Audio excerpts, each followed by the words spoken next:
my name is Genevieve. I'm here today to talk to you about the current censorship ongoing in the Smithsonian museums and what we can do to prevent it from going forward, as well as looking how did this happen. Now, you may be wondering, censorship in the Smithsonian museums? I haven't heard anything about that. And that's for good reason. Over the past little less than a year, the current presidential administration has issued several executive orders, which the order to censor the Smithsonian museums came from this stem. Now, back in March specifically, the current president issued an executive order titled Restoring Truth and Sanity to American History. This order calls for the removal of any improper ideology from the museums.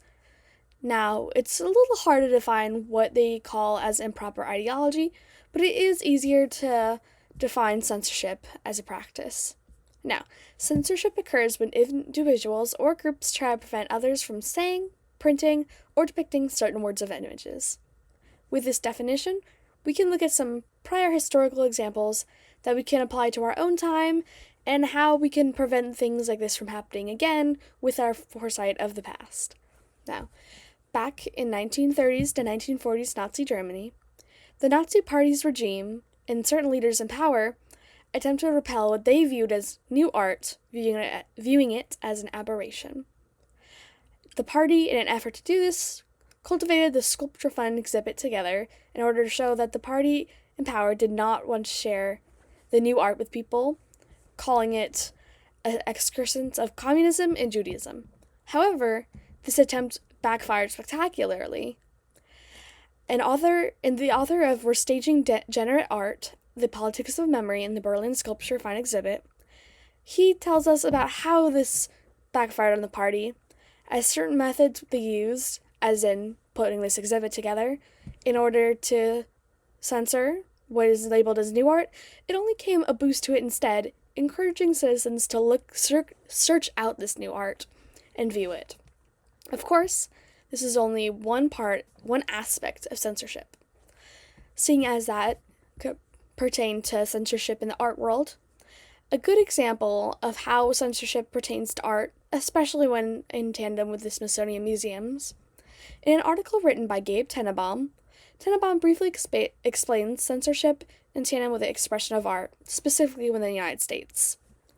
He goes on to explain that while the government cannot outright censor art and the expression thereof, in a decision made for the Arts v. Finley 1998 Supreme Court case, the Supreme Court ruled that the government does not need to fund any art that they consider indecent, even if they cannot stop art from being shown.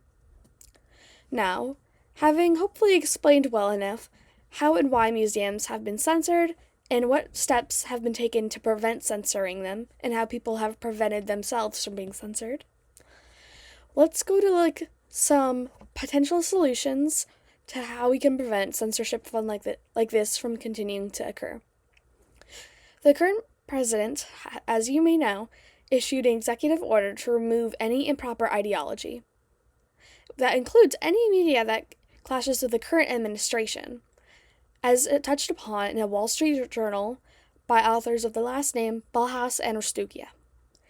And at this time, the current National Archivist, Colleen Shogan, has been noted as removing Native American photos and Black history from the museums, such as a photo of MLK and certain Native American tribes.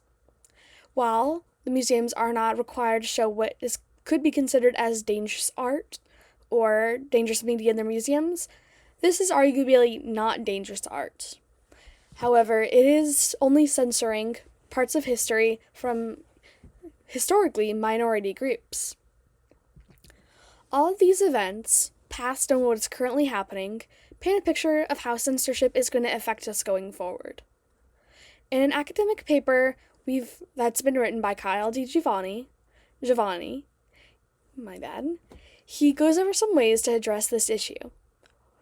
From now on, so we can help prevent censorship in our museums, some ways we can keep censorship in check include ways that we plan things, the communication with people outside of museums, and fully following through on certain tasks or aspects of exhibits in order to prevent any backtracking, alterations, or entire exhibit cancellations.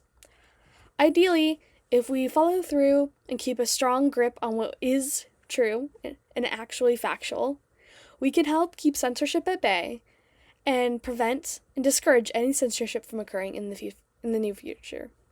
Thank you.